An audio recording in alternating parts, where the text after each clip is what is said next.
이 설교를 보고 신앙 상담을 원하시면 국가번호 1-778-846-7972로 연락 주시기 바랍니다. 한국에서 상담을 원하시면 070-8265-2120입니다. 그리고 그 외에 더 많은 자료를 원하시면 인터넷 다음에서 임마누엘 오순절 교회를 검색하시면 쉽게 찾을 수 있습니다. 오늘 설교에 진리 되신 예수님을 발견하길 축복합니다. 디모데후서 4장 6절에서 8절 말씀입니다. 함께 합독합니다. 시작. 이제 내가 내 자신을 헌물로 드릴 준비가 되었고 나의 떠날 때가 가까이 이르렀도다. 내가 선한 싸움을 싸우고 나의 달려갈 길을 마치고 믿음을 지켰은즉 이후로는 나를 위하여 의의 관이 예비되었나니 주 곧 의로우신 심판자께서 그날에 그것을 내게 주실 것이요 내게만 아니라 그분의 나타나심을 사랑하는 모든 자들에게도 주시리라. 아멘. 한 달쯤 된 것 같아요. 굉장히 제가 고민했던 것이 하나 있어요. 어디 유튜브를 보면서 본 프로그램인데 여러분 그거 아세요? 모창대하는 거. 다른 사람의 목소리를 똑같이 내가지고 흉내내는 거예요. 목소리가 너무 똑같아요. 김경호라는 가수를 흉내내서 노래 부르는 원킬이라는 그 친구들하고 한 20대 초반 같은데 김경호가 누군지도 몰랐는데 이제 쳐봤어요. 그러니까 락 가수더라고요. 락도 하고 굉장히 노래도 잘 불러요. 근데 똑같이 노래를 부르는 거예요. 제스처 폼까지 똑같고 말투까지 똑같고 멘트 넣은 것까지 똑같고 이야 잘한다. 똑같다.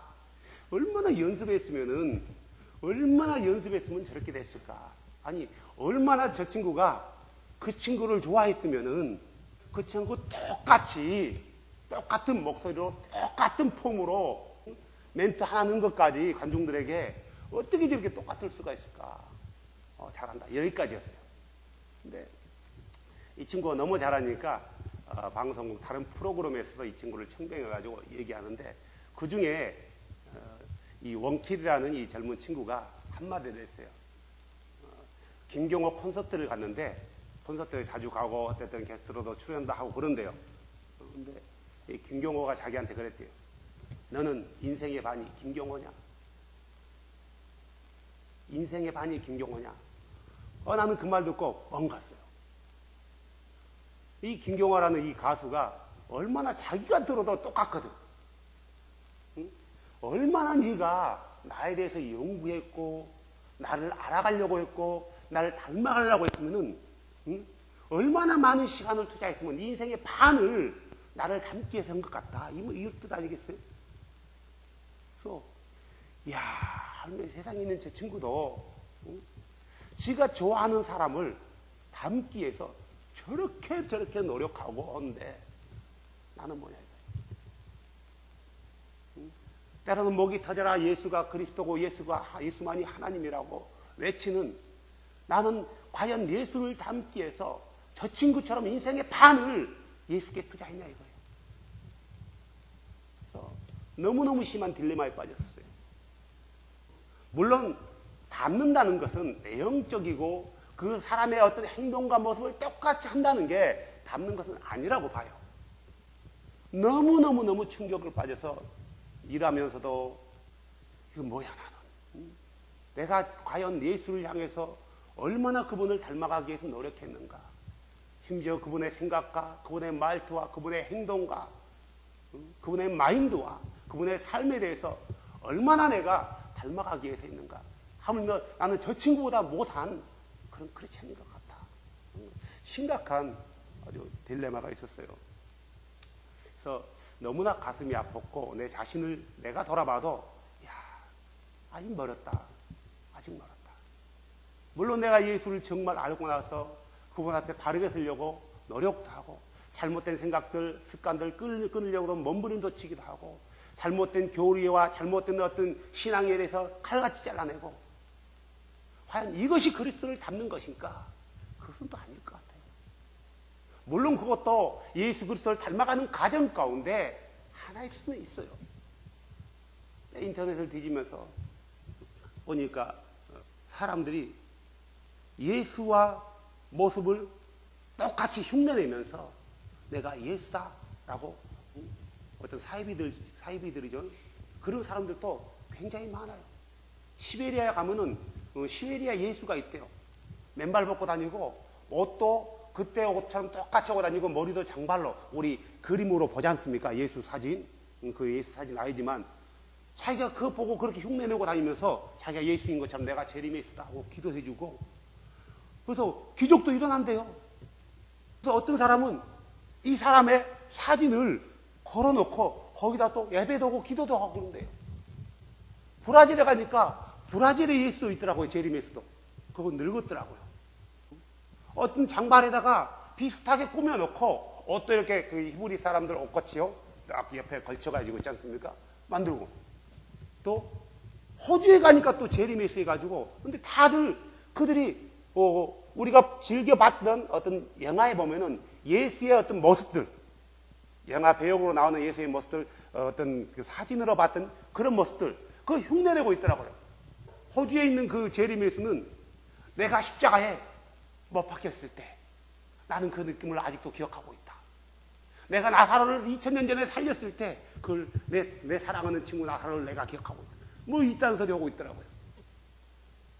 anyway 이렇게 모습을 장발을 하고 어떤 우리가 알고 있는 예수에 대한 이미지를 갖고 한다 해서 내가 예수를 닮는 것일까? 성경은 우리가 예수 그리스도를 본받기를 원해요. 닮는다는 것은 본받는다라는 거예요. 외형적으로 모습을 똑같이 해가지고 나는 그분을 닮았어. 이걸 말하는 게 아니라 그분의 가르침과 그분의 삶과 그분의 마인드와 이것들을 그대로 알고 그분이 가르친 대로 따라가는 거예요. 발자취로. 나는 이게 닮는 거라고 봐요. 한 달 전인가요? 어떤 목사님이 설교를 하는 거예요. 뭐라고 설교냐면 목사들이에요. 성도들 앞에 설교하면서 나를 본받으라. 내가 그리스도를 본받는 것 같이 여러분 나를 본받으십시오. 참 말하기가 참 힘들어요. 힘들어요. 정말 그래 고백하는 거예요. 왜? 여러분 앞에 보여지는 것과 실제적인 삶이 차이 나는 것들이 많아요. 흔히 내가 그리스도를 본받는 것 같이 당신은 나를 본받으십시오라고 말하기가 힘들단 말이에요. 근데 그분은 나는 이제서야 그리스도를 본받는 것 같이 여러분 나를 본받으십시오라고 말할 수 있습니다. 라고 말하는 거예요. 그래서 얼마나 그분의 삶이 정 그리스도를 본받는 삶이면은 나를 본받으라고 얘기했을까 하고 잠깐 들었어요. 근데 그분이 미국에 있는 전 무슨 목사님이신데 아주 그분의 설교도 열정적이에요. 좋아요. 근데 그분이 베리칩에 대해서 얘기를 해요. 자주 얘기해요. 그래서 이 베리칩은 짐승의 표기 때문에 여러분 받으면은 지옥 갑니다. 뭐 이런 설교를 자주 해요. 그랬더니 어떤 정부여 누군가부터 협박을 받았대요. 왜 당신은 정부에서 하고자 하는 이런 정책에 대해서 반대하고 사람들을 선동해서 정부에 어떤 대항하는 세력으로 만들려 하느냐. 당신 계속 그러다 보면 재미없어. 지도새도 모르게 죽을 수 있어. 라고 했다라는 거예요. 했는지 안 했는지 모르겠어요. anyway, 자기 입으로는 했대요. 그러면서 자기가 생각해봤대요. 그래. 복음을 내치다가 죽는 거. 그래, 이제 나는 죽을 수 있어. 이제 나는 죽을 수 있어. 그렇기 때문에 내가 주를 위해서 죽을 수 있기 때문에 여러분 나를 본받으십시오. 라고 했다는 거예요. 베리칩 얘기하다가 죽는 것이 그리스도를 본받는 게 아니라는 거예요. 베리칩은 복음도 아니고 하나의 시대적으로 나타나는 표적이고 사인이란 말이에요. 정말을 알려주는 사인일 뿐이지 이건 복음이 아니에요. 복음을 내치다가 그것 때문에 죽는다라면은 그럴 수 있단 말이에요. 어떻게 베리칩 외치다가 누군가로부터 죽었는데 내가 그것을 그리스도를 본받는 것인데 여러분 나를 본받으라 할 수 있겠냐고. 물론 많은 사람들은 그분의 설교 듣고 그래 맞아 저분은 정말 예수 때문에 그런 사람이야 라고 할 수 있지만 엄격한 잣대로 본다면은 그것은 그리스도를 본받는 게 아니에요. 물론 우리가 마지막 때에 나타나는 짐승의 표, 이걸 받으면 안 되는 건 사실이란 말이에요. 그것 때문에 그리스도를 본받는 것이고, 나도 여러분 나를 본받으라고 얘기한다면 정말 위험한 거예요. 그러면은 성경에 보면은 고린도전서 11장 1절에 보면은 사도 바울은 이렇게 해요. 내가 그리스도를 따르는가 참 찾아볼까요? 11장 1절. 내가 그리스도를 따르는 자가 된 것 같이 너희도 나를 따르는 자가 되라. 개역개정은 내가 그리스도를 본받는 것 같이 너희는 나를 본받으라, 이렇게 나와 있어요. 그러면은 사도 바울은, 우리가 잘 아는 사도 바울은 내가 그리스도를 본받고 있으니까 너는 나를 본받으라고 했단 말이에요. 근데 우리가 성경을 통해서 사도 바울의 삶을 보면 참 본받을 만한 삶이에요. 그가 비본질인 어떤 진승의 표라는가 이것 때문에 외치다가 죽은 것 아니거든요. 예수 그리스도의 복음을 외치다가 죽어갔지. 어떤 사람이 한 사람이 있었어요. 이 사람은요, 굉장히 유명한 명문대 출신이고 그의 스승은 세계에서 알아주는 스승이었어요. 근데 그는 예수를 굉장히 싫어해요. 너무너무 싫어요. 예수를 믿는 사람들을 경멸했던 사람이고, 때로는 예수 믿는 사람은 다 죽여도 상관없다라고 했던 사람이 있었어요. 근데 그가 어느 날 예수를 만난 거예요. 그의 아버지는 사업가이고 그는 자기의 스승으로부터 그 후보로 애정된 사람이란 말이에요. 그는 앞길이 탄탄해요. 그 또한 사업을 하고 있어요. 비즈니스를 하고 있어요. 돈에 대해서 부족한 게 없어요. 감은 빵빵해요. 명예도 있어요. 근데 그가 어느 날 예수를 만난 거예요. 그리고 그는 그 순간 모든 것을 버리고 명예, 돈, 가문, 영광, 권력, 그 미래 모든 것을 버리고 예수를 위해 살기 시작해요. 내가 핍박했던 그분이 참 하나님이었다. 나는 그분을 위해 죽을 수 있다. 얼마나 그분의 삶대로 살아가기 위해서 얼마나 했는지 자기 동족들에게도 또 외부 사람들에게도 복음을 전하다 아직 수없이 맞기도 했어요. 막 몽둥이로 맞기도 하고 돌에 맞기도 하고. 그는 인생 마지막에 이런 얘기를 했어요. 인생 마지막에 뭐라고 되냐면, 이제 내가 내 자신을 헌물로 드릴 준비가 되어 있고 나의 떠날 때가 가까이 이르렀도다. 내가 선한 싸움을 싸우고 나의 달려갈 길을 마치고 믿음을 지켰은즉 이후로는 나를 위하여 의의 관이 예비되었나니 주 곧 의로우신 심판자께서 그날에 그것을 내게 주실 것이요 내게만 아니라 그분의 나타나심을 사랑하는 모든 자들에게도 주시리라. 서로 이 말을 했던 사도 바울이에요. 이 사도 바울은 예수를 알고 나서, 그분이 참 하나님인 걸 알고 나서 그가 가지고 있는 모든 명예, 모든 그의 라이프 스타일까지, 그의 마인드까지 모든 것이 한순간에 체인지됐어요. 물론 그가 쉽지는 않았을 것이에요. 괴로웠을 거예요. 내가 가지고 있는 것을 버린다는 것, 나의 기득권을 포기한다는 것 쉬운 게 아니에요. 내가 즐겨 했던 나의 취미 생활을 내려놓는다는 것 정말 어려워요. 나를 부인한다는 것 너무너무 어렵다라는 거예요. 그런데 그는 뭐라 했어요? 내가 예수를 아는 것이 너무너무 고상함으로 내가 가지고 있는 모든 것을 뭘로 여겼다고요? 배설물, 똥으로 여겼대요. 그는 세상에서 너무나 지식으로 높은 학식을 가지고 있어요. 하지만 그는 뭐라고 했어요? 그리스도를 아는 것이 고상한 지식이고 내가 가지고 있는 지식은 뭐라고요? 세상의 천한 초등학문이다, 이렇게 얘기했어요. 그리스도를 닮아간다는 것. 우리는 그리스도를 닮아가야 돼요. 어떤 외형적으로 그분의 모습을 닮아간다는 것이 아니라 그분이 가르쳤던, 그분이 외쳤던, 그분이 살았던, 어떻게 살다가 어떻게 그분이 가셨는가.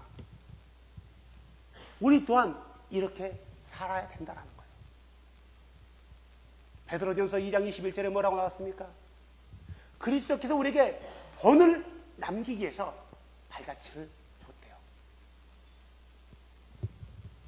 우리가 따라올 수 있도록 그분을 따라가는 것. 저는 그렇게 생각해요. 그리스도를 닮아간다는 것이 뭐라고요? 그분의 가르침대로 살아가는 거예요. 그분의 가르침이 뭡니까? 날랑신학 성경인가요? 아니요, 성경 전체예요. 창세기부터 요한계시록까지 다 누구의 말씀이에요? 예수 그리스도의 말씀이에요. 누가 누구에게 계시해 줬어요? 예수, 영이신 예수께서 그의 선지자들에게 나타내주셨단 말이에요. 구약도 예수 그리스도께서 자기의 선지자들에게 말씀했지만, 신약도 예수 그리스도께서 자기의 제자들에게, 자기의 사도들에게 말씀해 줬단 말이에요. 그게 바로 이 성경이에요. 우리는 이 성경 말씀을 자세히 보면서 나의 구원자 되시고, 내가 사랑하고, 내가 원하고, 내가 보기를 원하고, 그분이 속히 오기를 원하는 사람들은 그분의 말씀을 보면서 내가 그분의 말씀에 대해서 뭘 순종해야 될까? 우리는 늘 성경을 살펴야 된다는 거예요. 사도 바울은 담대하게 얘기했어요. 내가 그리스도를 따르는 자가 된 것 같이 너희는 나를 따르는 자가 되어라. 다시 말해서 너희 또한 내가 그리스도를 본받는 것처럼 너희도 그리스도를 본받으라, 이 말이에요. 성경은 내 제자를 만드는 게 아니라 그리스도의 제자를 만드는 거예요. 박원곤의 제자가 아니라 그리스도의 제자가 되는 거예요. 사도 바울의 제자가 아니라 그리스도의 제자가 되는 거예요. 다른 종교들은요, 그들의 제자가 되는 거예요. 나는 누구 어느 스님의 제자요, 누구의 제자요, 소크라테스의 제자지만, 우리 기독교는 예수 그리스도의 제자지 또 유명한 교회 어떤 목사의 제자가 아니라는 거예요.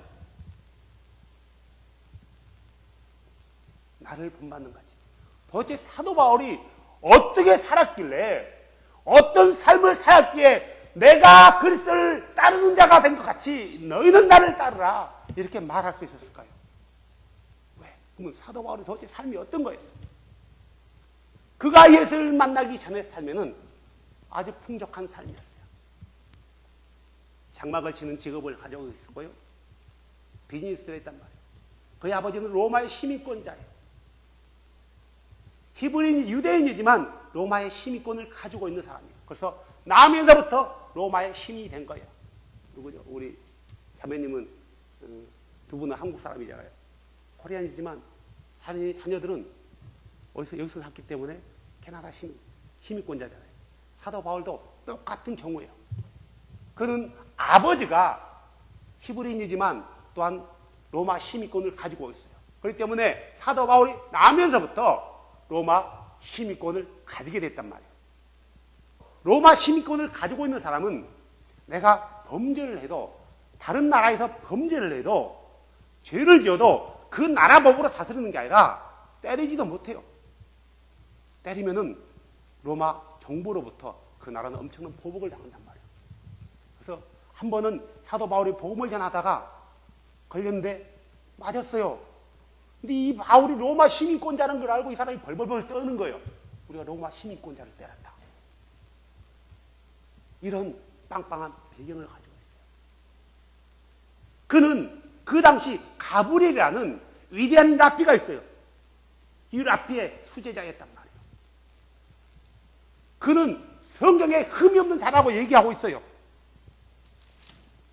고린도후서 11장 22절 봐보세요.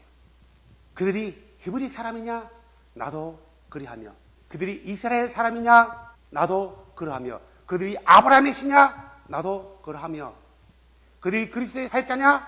내가 어리석은 자처럼 말하거니와 나도 더욱 그러하도다. 내가 수고를 넘치도록 하고 매도 지나치게 맞고 감옥에도 더 자주 갇히고 여러 번 죽을 뻔하였으니.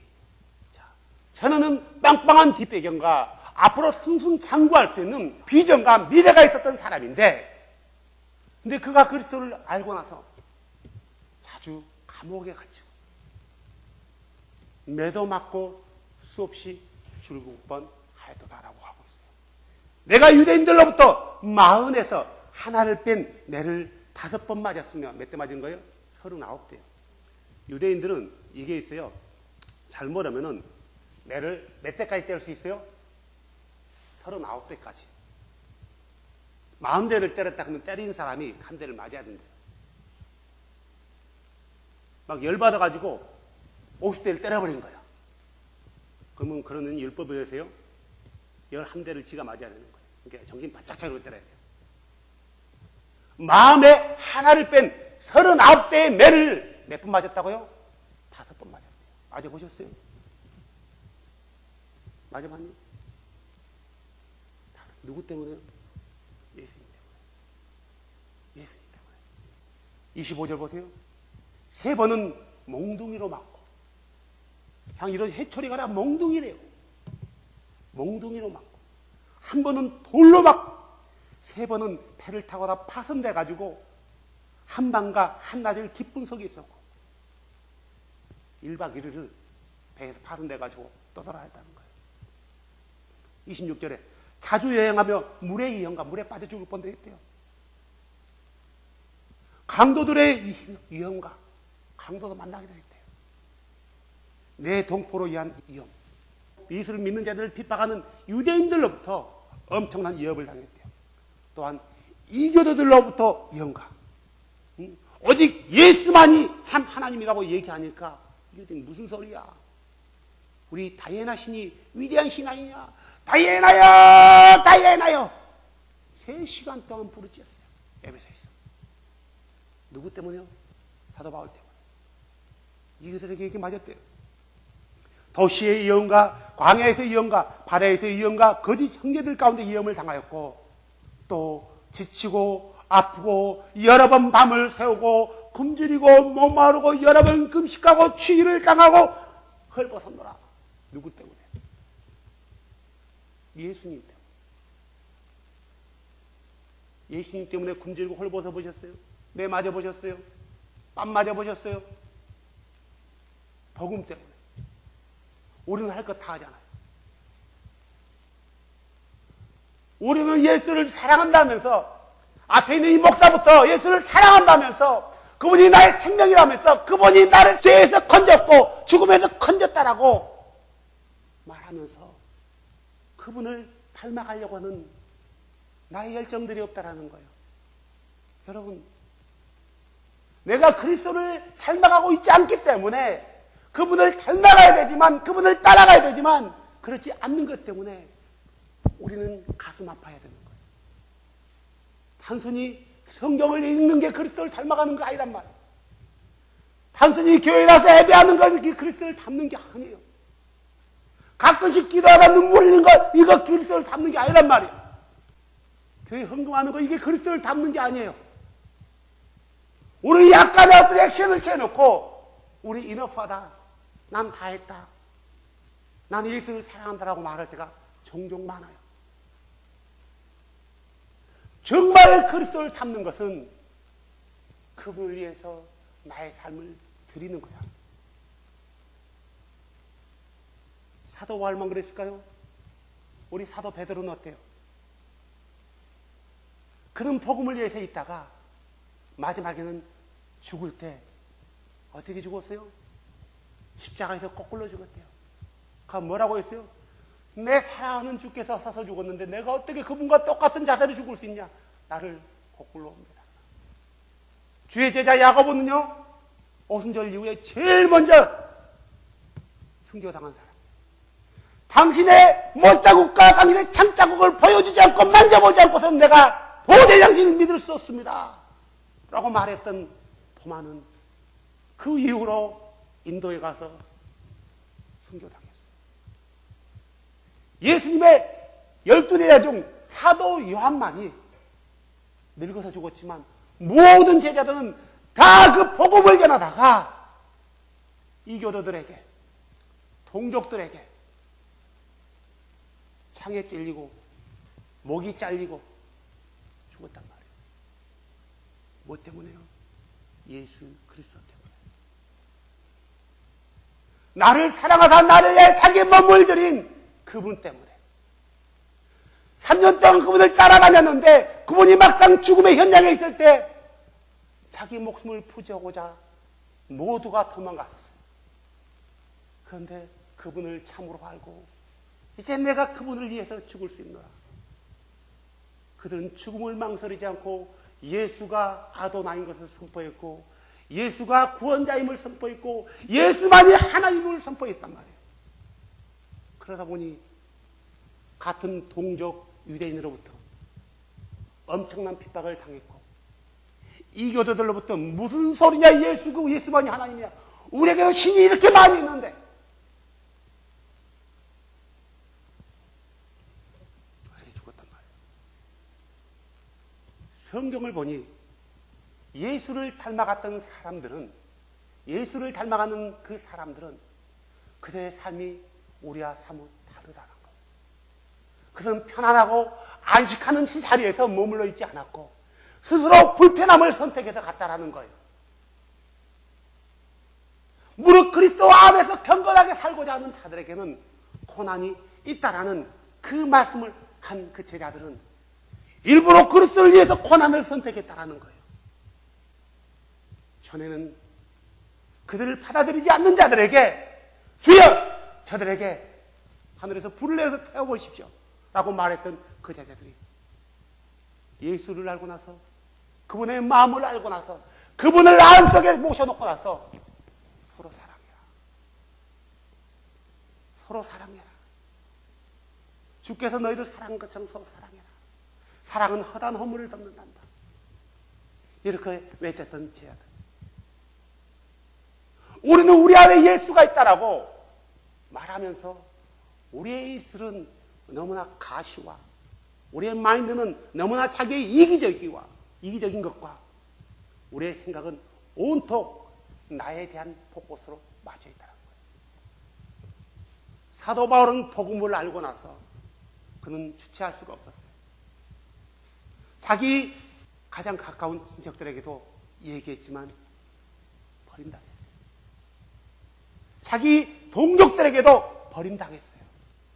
하지만 그것을 그는 불행이라고 생각하지 않았어요. 내가 그리스도를 위해서 고난당하는 것은 너무나 기쁜 거라고 얘기했단 말이에요. 내가 선한 싸움을 싸우고 나의 달려갈 길을 마치고 믿음을 지켰으니. 여러분, 이 말하기가 얼마나 어려운 줄 아세요? 그리스도를 위해 살아가는 사람들은 내 생각보다도 그분이 나에게 뭘 요구하는지, 그분이 뭘 원하는지 이걸 보고 지극히 작은 부탁이라도, 지극히 작은 계명이라도, 지극히 우리가 보기엔 지극히 하찮은 말씀이라도 그를 지켜나가는 거예요. 빌립보서 3장 4절에 보면 이렇게 나와 있어요. 나 역시 육체를 신뢰할 수 있지만 그러지 아니하노라. 그리스도를 알기 전에는 그는 육체를 너무나 신뢰했어요. 명문가의 자식이고 명문대 출신이고 아주 유능한 비즈니스맨이고 정치적으로도 외교적으로도 너무나 뛰어난 사람이었어요. 만일 어떤 다른 사람이 육체를 신뢰할 만한 것이 자기에게 있는 줄 생각하면 나도 더욱 그러하니 나는 여들에 되는 날에 할례를 받았고 이스라엘의 줄기에 속한 자요 베냐민 지파에 속한 자요 히브리인 중에 히브리요 율법에 관해서는 바리새인이요 열심에 관해서는 교회를 핍박하였고 율법에 있는 의에 대해서는 흠이 없는 자로다. 언제요? 그리스도를 알기 전에. 그러나 무엇이든지 내게 이득되었던 것들을 곧 그것들을 내가 그리스도를 위하여 손실로 여겼습니다. 참으로 확실히 모든 것을 손실로 여기면 그리스도 예수 내 주를 아는 지식이 뛰어나기 때문이라. 내가 그분을 위하여 모든 것을 손실로 있고 그것들을 단지 배설물로 여기면 내가 그리스도를 얻고 율법에서 난 내 자신의 의가 아니라 그리스도의 믿음을 통한 의, 그 믿음으로 말미암아 하나님께서 난 의를 소유한 채 그분 안에서 발견되려 합니다. 사도 바울의 삶은 자기가 전에 가지고 있었던 어떤 뒷배경, 이것을 말하고 있는 게 아니라 내가 지금 그리스도 안에서 그분을 위해서 그분 안에 발견되기 위해서 얼마나 달려가나 이거예요. 얼마나 그분을 따르고 있냐 이거예요. 그의 삶의 현장에서요. 그는 이중적인 삶이 아니었다라는 거예요. 하지만 요즘 많은 스스로 크리스찬이라고 자칭하는 사람들, 어떤 사람이 일하는데 이 노래 부르더라고요. 내 사모하는 주님 온 세상 구주시라. 이 찬양 부르더라고요. 근데 그가 뭐라 했는 줄 아세요? 나는 술을 많이 먹기 때문에 속이 안 좋아요. 찬양한다 해서 그걸 그리스도로 닮아간다라고 말할 수 없다는 거예요. 그가 그리스도를 알았다라면은 그 전에 가지고 있던 그 육체가 신뢰하는 모든 것을 끊어내야 되는 거예요. 여전히 가지고 킵하고 있는 거예요. 그의 생각도 그리스도를 만나기 전에 그의 생각을 킵하고 있는 거예요. 그리스도를 만나기 전에 가지고 있던 그의 사상도 킵하고 있는 거예요. 하지만 그것이 그리스도와 반대된다면, 그것이 세상을 살아가는 것이라면은 그는 잘났어요. 세상을 사랑하는 것은 하나님의 사랑이 그 속에 없대요. 더 나아가서 세상을 사랑하는 것은 하나님과 원수가 된대요. 많은 크리스찬들이라고 말하는 사람들이 하나님을 사랑한다면서 나는 그리스도를 닮아가고 있다라면서 세상을 향해서 달려가고 있는 거예요. 세상을 사랑하는 거예요. 더 많은 돈을 얻기 위해서, 더 많은 부를 누리기 위해서. 요즘 뉴스에 한참 뜨고 있는 게 뭔지 아십니까? 물론 누구요? 간첩 사건, 그 내라는 멋져 있는 그것도 있지만, 그것보다 더 재밌는 건 뭐냐면 전두환법이에요. 전두환법. 전두환 전 대통령께서 대통령으로 재임하실 때 엄청난 국민의 혈세들을 착취했단 말이에요. 그래서 김영삼 정권 때인가요? 그때 감옥에 갇혔어요. 그러면서 더 특별 사면으로 빼줬죠. 그러면서 추징금 약 2천억 원 넘는 돈을 추징했는데 16년 동안 그걸 안 낸 거예요. 그래서 이 16년 동안 안 낸 것을 최근 5개월 들어서요, 이 검찰에서 아주 강제적으로 주변에 싹 쓴 거예요. 네 자녀들까지 다 불러들이고 막 2자녀가 지금 구속될 이게 있는 거예요. 5개월 만에, 5주인가요? 5개월 만에 손을 딱 든 거예요. 내겠다. 1,600억 원. 그래서 이걸 가지고 나라에 추징금을 안 낸 사람은 어떤 방법을 통해서라도 추징금을 받아내겠다라는 취지로 만들어진 게 전두환 추징법이에요. 재밌는 것은 우리가 잘 아는 대한생명, 한국에서 제일 높은 빌딩을 짓다면 그 63빌딩, 그 대한생명이죠. 대한생명의 회장 최순영 씨가, 이 사람이 이분도 부정 어떤 재정 은행 거래 때문에 모든 걸 다 빼앗기고 있었는데, 그의 재산 일부를 선교단체라는 곳에 해놓고 그것을 명의를 바꿔버린 거예요. 그의 재산을 거의 다 빼돌린 거예요. 그의 아내가 한 달에 거기서 1,000만 원 넘는 받은 거예요, 월급을. 아니, 무슨 선교단체에서 1,000만 원씩 넘는 월급을 받을 수 있어요. 선교단체는 이익을 남기는 단체가 아니라 비영리 단체이고 투자하는 단체인데 거기서 1,000만 원씩을 받아가는 거예요. 서울에 세금 징수팀에서 갔는데 문도 닫아놓고 안 열어주고 열쇠공을 잘라서 문 다 부시고 했는데 방 안에 있는 거예요. 없는 것처럼. 난 낼 돈도 없다. 낼 돈도 없는데 어떻게 추징금을 내냐. 집을 지었더니 그 자리에서 현찰 약 1,600 몇천만 원 나왔고, 이거 보석 금덩어리 이것저것 하니까 약 1억 5천만 원 정도의 상당 같은 재물들이 나왔단 말이에요. 그는 16억짜리 빌딩에서 사고 있고. 그러면서 이 징수팀들이 돈을 찾아냈는데, 그 아내가 했던 말이, 모교의 권사라고 하는데 아주 재밌는 말이에요. 그 돈은 하나님 돈인데 가져가면 안 되는데요. 뉴스로 다 보도됐어요. 징수팀이 뭐라고 했냐면은, 하나님 돈은 내도 되고 나라에 세금 내야 되는 거 안 내도 됩니까? 아무 말 못 하는 거예요. 근데 이 최순영 이 씨가 교회를 그 회장직으로 있을 때 엄청난 많은 선교도 했고요. 또 누구죠? 할렐루야 교회라고 분당인가 있죠? 김상봉 목사라고. 근데 그 교회 짓는데 그게 뚜껑만 몇 천억이라던데요. 엄청난 돈들을 거기다 헌금도 하고 그랬어요. 오늘의 교회 어떤 그 하영교 목사 사모하고 언니 그 자매지간이고 그 부인이 김형자 신각이죠. maybe. 근데 그렇다 해서 그게 그리스도를 닮아가는 거냐고요. 낼 돈인데 뭘 내가 내냐고. 근데 그 집에서 그는 16억짜리 집에서 화롭게 살고 있고 그 자리에서 누가 집에 1,600만 원 정도 현찰을 싸놓고 살겠어요. 다 은행에 넣어놓지. 차압당하니까 은행에 넣지 않고 다 집에다 킵하고 있고 1억 5천 정도가 집에 트니까 나오더라고. 금덩어리하고 이것저것 해가지고.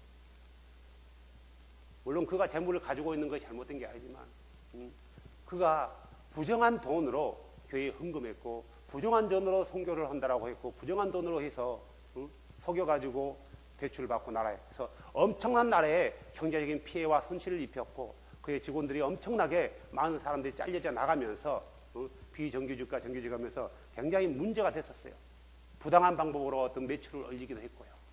그래서 이게 이슈화 돼서 대한생명을 쳐서 대한생명이 지금 끝났고 최재형 씨가 아주 이제 끝났고 지금 범인으로 살아가고 있는 평민으로 살아가고 있지만 사랑하는 여러분, 과연 그리스도를 닮는다는 게 내가 어떤 교회에 헌금을 하고 어떤 많은 교회를 짓고 교회를 세우고 또 한다 해서 그리스도를 닮는 건가?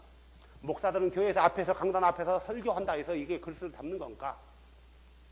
어떤 내가 선교직 간다 해서 이 그리스도를 닮는 건가? 저는 그리스도를 닮는 것을 딱 하나로 봐요. 그의 말씀에 순종하는 거라고 봐요. 그의 말씀에 순종하는 것. 그의 말씀에 순종하지 않는 그의 삶은 불순종이라는 거예요. 우리 주께서는 순종하는 자들을 건지고 불순종한 자를 불로 심판하기 위해서 오신다라고 얘기하고 있단 말이에요. 많은 사람들이 예수 그리스도의 그 생명의 말씀을 믿고 따르고 있다고 얘기해요. 하지만 안 믿는 거예요. 인터넷 카페를 통해서 알게 된 형제가 하나 있어요. 그 형제가 예수가 그리스도고 예수가 하나님이고 예수가 아도나이라는 사실을 알고 뒤집어진 거예요. 그래서 그는 예수 이름으로 침례받고 그는 교회에서 예수를 전하기 위해서 이 예수다. 예수가 바로 이런 분이다 전하기 위해서 그래서 하는데 교회에서 난리 난 거예요. 난리 나서 그 교회 목사들도 난리 났고 그 교회에서도 막 문제가 이슈가 된 거예요. 이 형제 때문에. 어떻게 해서 다른 교회 가서 침례를 받을 수가 있냐. 또 어떻게 해서 하나님이 한 분이라고 얘기하냐. 그러면서 그 교회 부목사가 했던 말 중에 하나가 재밌는 게 여러 가지가 있는데 이 말이 있더라고요. 예수 이름의 침례는 잘못된 거고 마태복음 28장 19절로 해야 된다라는 거예요. 재밌는 말이죠. 그러면은 사도행전은 잘못됐다라는 거예요. 사도행전 그의 말의 취지는 사도행전은 제자들은 다 예수님의 이름으로 했기 때문에 사도행전만 잘못된 게 아니라 신약 성경 자체를 부정하는 행위가 되어버리는 거예요. 마태복음 28장 19절 말씀이 정확히 성경적이고 예수 이름의 침례는 비성경적이다라고 얘기한 거예요. 그러면은 자 베드로도 예수 이름으로 침례했단 말이에요. 그러죠? 그러면 베드로 전서, 베드로 후서 누가 썼어요? 베드로. 그러면 예수 그리스도의 말씀을 명령을 지키지 않은 거예요. 순종하지 않는 거예요. 하나님의 말씀에 순종하지 않는 자가 성경을 썼어요. 베드로전서 빼야 돼요. 그러겠죠? 또 사도 바울 보세요. 사도 바울은 처음에 예수 그리스도의 복음을 들었단 말이에요. 누구를 통해서요? 아나니를 통해서. 그가 이 아나니한테 복음을 듣자마자 그가 예수 이름으로 침례받았어요? 아니죠. 아느니까 제자 아나니아가 뭐라 했어요? 바울아 왜 주지 않느냐? 일어나 주의 이름을 불러 침례를 받고 네 죄를 씻어버려라. 제발. 안 받은 거요. 됐다 이덮어라 이거요. 왜 주저하냐요? 그러나 사도 바울은 그 말씀에 순종해서 예수 이름으로 침례 받았어요. 예수 이름으로요. 자, 그 마태복음 28장에 어떤 성부와 성자와 성령이라는 게 아니고 예수 이름으로 침례 받았단 말이에요. 잘못된 거죠? 아니 몰랐다 치자고요. 마태복음 몰랐으니까 그는. 근데 그가 침례를 줄 때 누구 이름으로 침례했어요? 예수 이름으로. 사도행전 19장에 나오는 에베소에서 12명이죠? 12명의 침례자 요한의 제자들에게 예수 이름으로 침례줬던 사도 바울. 빌립보 간수에게 침례했던 사도 바울. 그러면 사도 바울이 성경을 몇 개 썼어요? 많이 썼어요. 13개 썼네요. 자, 그러면 잘못된 예수 그리스도의 명령에 잘못된 사람이 쓴 사도 바울의 13권 찍 날아가는 거예요. 오순절날 성령 받은 사람들이 3,000명에게 침례를 줬는데 누구 이름으로 침례했어요? 다 예수 이름으로 침례했어요. 그 중에 누가 있었어요? 사도 요한. 요한복음 잘못했어요. 요한 1, 2, 3, 4 잘못했단 말이에요. 요한계시록 잘못했어요. 그래 남는 게 뭐예요? 야고보서, 유다서. 그것밖에 없는 거예요. 성경을 볼 게 없다라는 거예요. 잘못된 거예요. 그러니까 뭐냐면은 하나님 말씀에 있는 대로 믿고 따라가는 게 순종하는 거고 그게 닮아가는 거란 말이에요.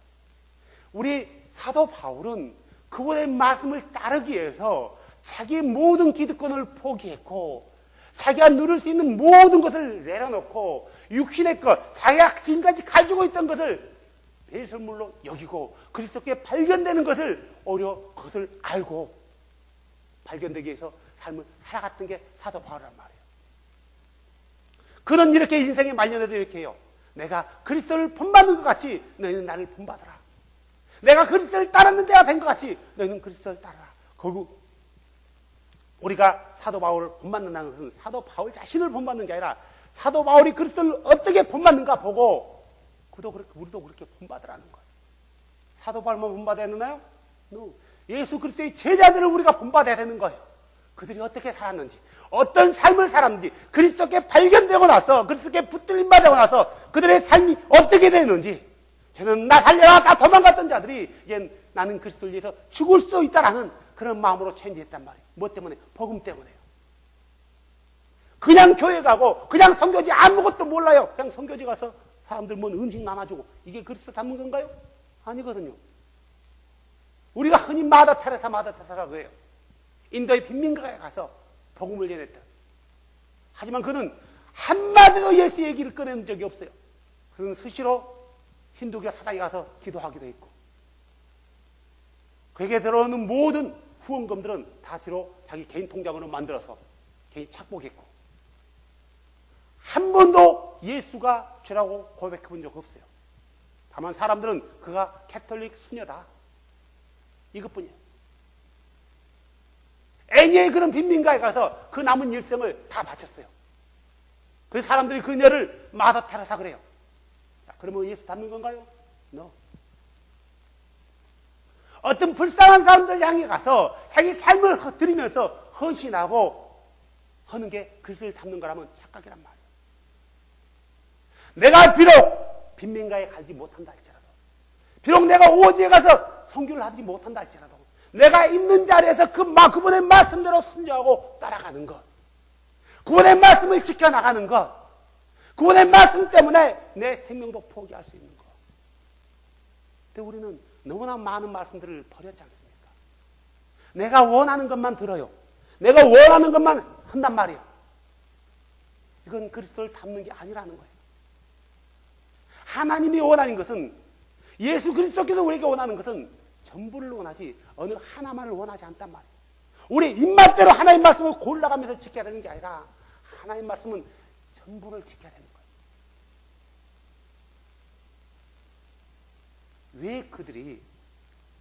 왜 그들이 예수 앞에 무릎 꿇고 예수 앞에 자기 생명을 다 올인했을까요? 왜? 왜? 왜? 예수님이 십자가에 죽기 전에도 사도 베드로는요, 제자 베드로는 주는 그리스도시요 살아가신 하나님의 아들이라고 믿었어요.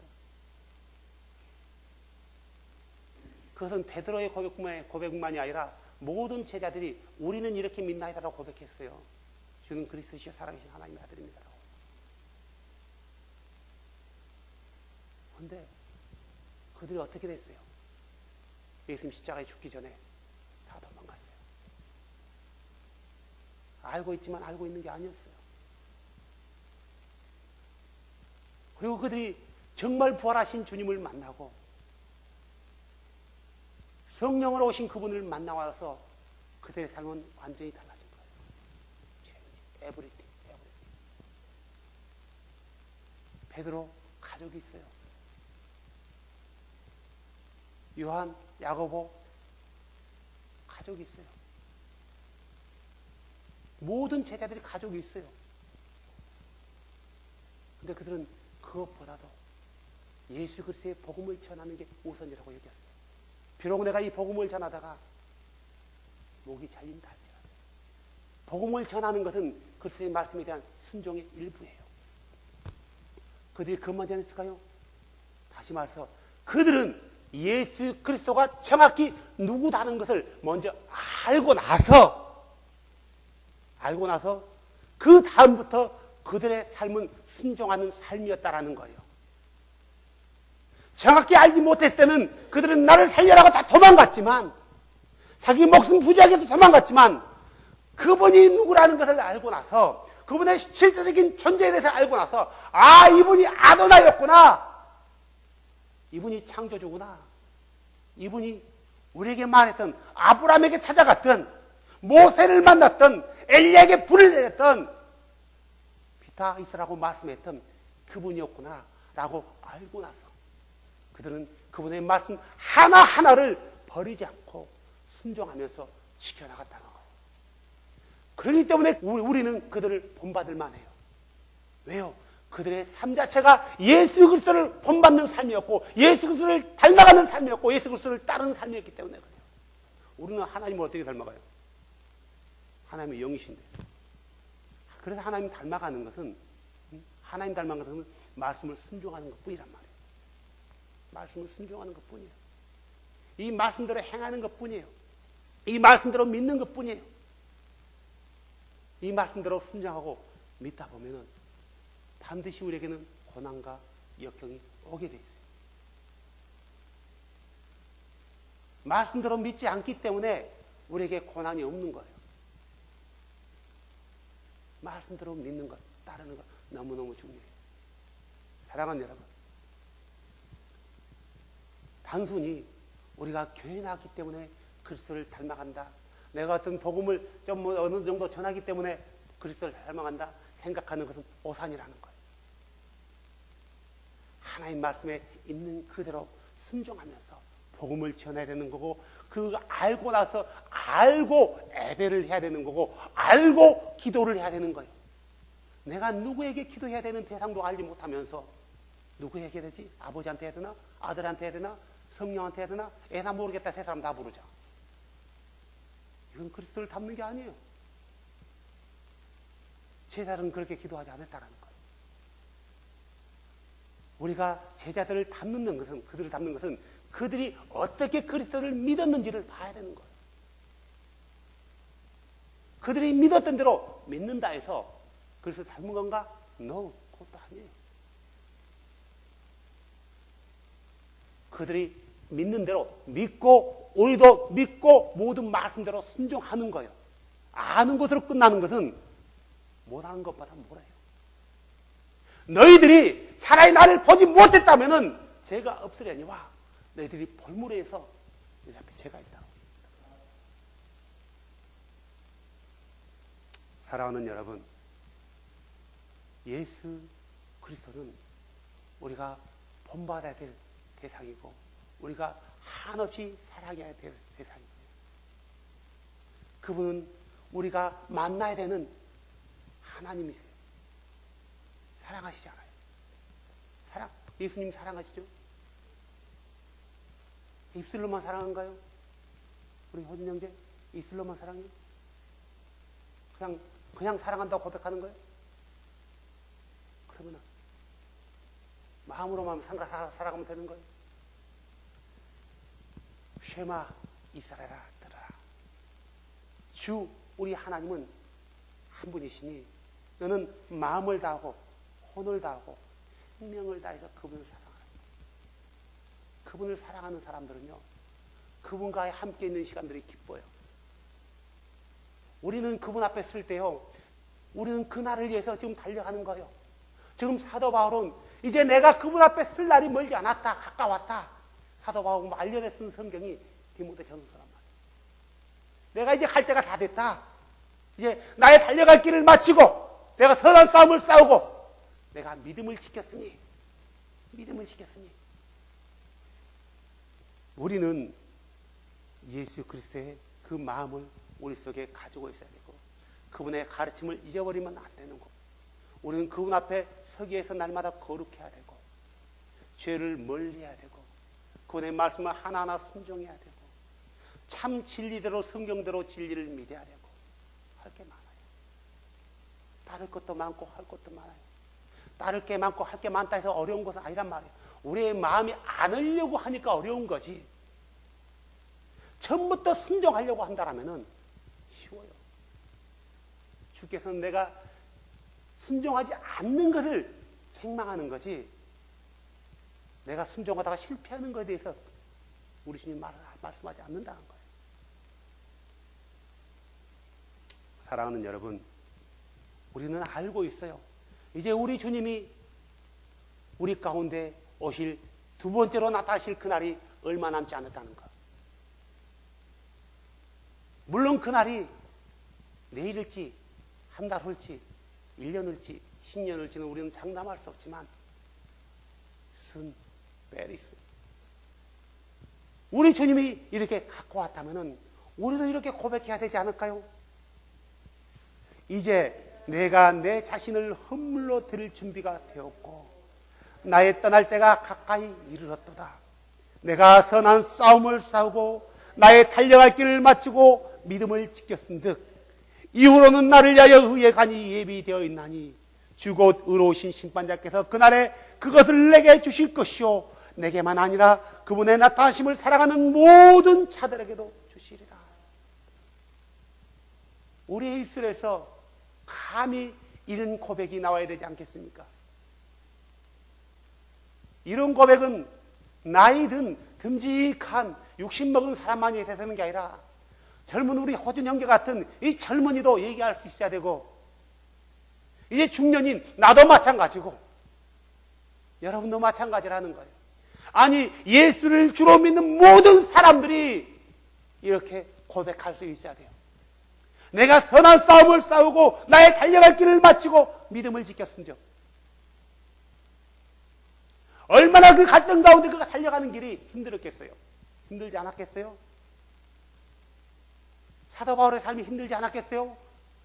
40에 하나를 감한 매를 5번 맞았는데 안 아팠겠어요? 3번 몽둥이로 맞고 2번 돌로 맞았는데 안 아팠겠냐고요? 모든 것이 떨어져서 먹을 게 없었는데 배 안 고팠겠냐고요? 몽둥이로 맞고 감옥에 갇혔는데 안 괴로웠겠냐고요? 하지만 주를 사랑한 것이 크기 때문에 그 아픔보다도 주를 사랑함이 크기 때문에 그가 견딜 수 있었던 거예요. 그래서 그가 이렇게 말하는 거예요. 내가 선한 싸움을 싸우고 나의 달려갈 길을 마치고 죽을 때가 됐다는 거예요. 끝났다. 이제 내 인생은 끝났고 이제 내가 주께서 나를 부를 텐데 그분이 부를 텐데 곧 갈 텐데 내가 지금까지 믿음을 지켰던 거 너희들이 알지 않느냐 이거예요. 너희들이 알지 않느냐. 주를 위해서 어떻게 내가 살았는 건 너희들이 알고 있지 않느냐. 사도 바울은요 복음 전하다가 안질이 왔어요. 안질이 와가지고 눈이 잘 보이지 않는데요. 그래서 3번이나 기도했대요. 하나님 제발 내 눈을 열어주세요. 복음 전하는데 장애물이 돼요. 하나님 제발 열어주세요. 주께서 네 은혜가 족하다. 네 약한 것에서 강함이 나오는 거야. 더 이상 구하지 않았어요. 그리고 그가 친필로 편지 쓸 때는 눈이 너무 안 보이니까 일반 글자에 5배나 큰 글씨로 써요. 내가 큰 글씨로 편지 쓴다. 필레몬에게 편지 쓸 때는 큰 글씨 쓰면서 사랑하는 필레몬아, 내가 오네시모를 너희 집에 보내느니 그가 너에게 어떤 피해를 입혔는지 모르겠다. 하지만 그를 받아라. 그에게 받을 빚이 있다면 나에게 받아라. 내가 갚아주겠다. 예수를 만나고 난 그의 삶은 달랐다라는 거예요. 그리스도를 만난 사람들의 삶은 달라야 되는 거예요. 여기서 말하는 것과 뒤에서 말하는 것이 달라야 되는 거예요. 생각이 달라야 되는 거예요. 그리스도를 만난 사람들은 모든 사람들과 더불어 화평해야 되고요. 그리스도를 만난 사람들은 내 지체를 사랑해야 되고요. 그를 내 형제보다도 사랑하는 여러분, 나는 일남오녀예요. 박웅근은 일남오녀. 누나가 4명, 여동생이 하나. 누가 내 형제예요? 여러분이 내 형제예요.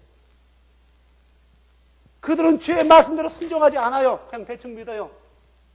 말해도 필요 없대요. 그게 내 형제예요. 진짜 내 형제는 바로 여기 있잖아요. 진짜 내 형제는 임마누엘 오순절교회 사람들이에요. 누가 내 형제예요? 주의 말씀을 듣고 순종하는 자가, 행하는 자가 형제라고 했잖아요. 그리스도를 만나는 사람들은 바로 그렇게 해야 돼요. 비록 그가 나보다 가진 것 없고 나보다 배운 것 부족하다 할지라도 그걸로 내 형제를 평가해서 안 되는 게 그리스도인이에요. 사도 요한은 죽을 때도 숨이 넘어가는 그 순간에도, 숨이 넘어가는 그 순간에도 서로 사랑해요. 베드로는 뭐라고 했어요? 사랑은 허다 허물을 덮는단다. 예수님 뭐라고 했어요? 내가 너에게 3계명을 주노니 너희는 서로 사랑해라. 사랑은 율법의 완성이란다. 그리스도를 닮아가는 사람들은 이렇게 해야 돼요. 우리 안에 그리스도가 계신다면, 우리가 그리스도를 닮기 위해서 노력하지 않는다면 내 속에 영으로 와 계신 그리스도는 근심한다는 거예요. 우리는 모든 면에서 뛰어난 것을 원하는 게 아니라 모든 면에서 그리스도를 닮아가기 위해서, 그분의 가르침에 순종하기 위해서, 그분의 가르침에 따르기 위해서 늘 그분의 말씀대로 살아간다는 거예요. 성경은 아주 정확히 기록하고 있어요. 정확히. 성경은 안 봐서 모르는 거지 몰라서 모르는 게 아니라는 거예요. 우리도 언제 주께서 너 와야 쓰겠다 라고 나를 부를지 모른다는 거예요. 박웅건이 이제 44살이에요. 주께서 내일 오라 할지, 내일 오라 한다면 나는 사랑하는 아들을 두고 2 자녀를 놓고 가야 되는 거예요. 우리 주께서 우리 매 자매님을 내야 와 가야 되는 거예요. 그게 우리 삶이에요. 근데 우리가 어떻게 살아야 될까? 알면서 내가 젊기 때문에, 나는 아직 중년이기 때문에, 나는 아직 어리기 때문에 빵빵하다라고 생각한다면 그는 오산이에요. 그분 앞에 못 설 수 있다는 거예요. 누가 그분 앞에 가겠어요? 그리스도를 닮아가는 본받는 자가 주님 앞에 가겠어요? 본받으려고 노력도 하지 않고, 본받으려고 하지 않고, 따르려고 하지 않고, 말씀을 다 부럽고 시킨 자가 나는 무조건 천국 가, 믿어 한다 해서 가겠어요? 안 간다는 거예요. 성경은 확실하고 분명하게 기록되어 있습니다. 조그만 눈을 열어서 주의 말씀을 본다면 우리가 어떻게 예수를 믿어야 될지, 어떻게 예수를 따라야 될지, 어떻게 그분을 닮아가야 되는지 성경엔 다 나와 있어요. 일일이 제가 말 못해요. 하지만 성경을 조그만 눈을 열고 본다면 알아요. 제발 우리가 성경을 볼 때 내 환경에서 나에게 유익되는 것은 킵하고 나에게 좀 불필요한 것은 버려버리는 그런 자세가 아니라 차라리 나에게 유익되는 것은 버려버리고 나에게 불편한 것을 취하세요. 우리가 날마다 경건에 이르는 연습을 하지 않으면 안 되는 거예요. 날마다 주님 앞에 서야 된다는 그 훈련을 하지 않으면 안 된다는 거예요. 예수님이 이 땅에 재림하는 것이 내년이 될지 10년이 될지 모르겠지만 그 전에 주님께서 나를 부른다면 나는 언제든지 가야 된다는 거예요. 잊지 마세요. 그렇다면 우리가 어떻게 살아야 될지, 어떻게 주를 닮아가야 될지 우리는 성경을 보면서 이제부터라도 다시 시작해서 주님이 쓰시기에 합당한 그릇이 되어야 되지 않겠습니까? 주는 우리가 자신을 닮아가는 것을 기뻐하세요. 그래서 그 기쁨 안에 같이 동참하며 주께 영광 돌리는 저와 여러분이 되시길 주의 이름으로 축복합니다. 자, 우리 결단하면서 기도합시다. 제발 우리 자신을 보면서 내가 그리스도를 닮아가는데 따르는데 방해거리 되는 게 뭔지 내 자신 안에서 먼저 내 안에서 잘라내기를 원합니다. 우리 이 시간 함께 결단하면서 기도하는 시간을 갖기를 원합니다. 주님, 내가 주님을 닮아가기를 원합니다. 때로는 내 입에 있는 부정된 말이, 거친 말이 가시가 되어서 주께서 피로 사신 내 지체의 심령 가운데 비수를 꼽을 때도 있습니다. 내가 나쁜 마음으로 한 것은 아니지만 여전히 옛날에 가지고 있는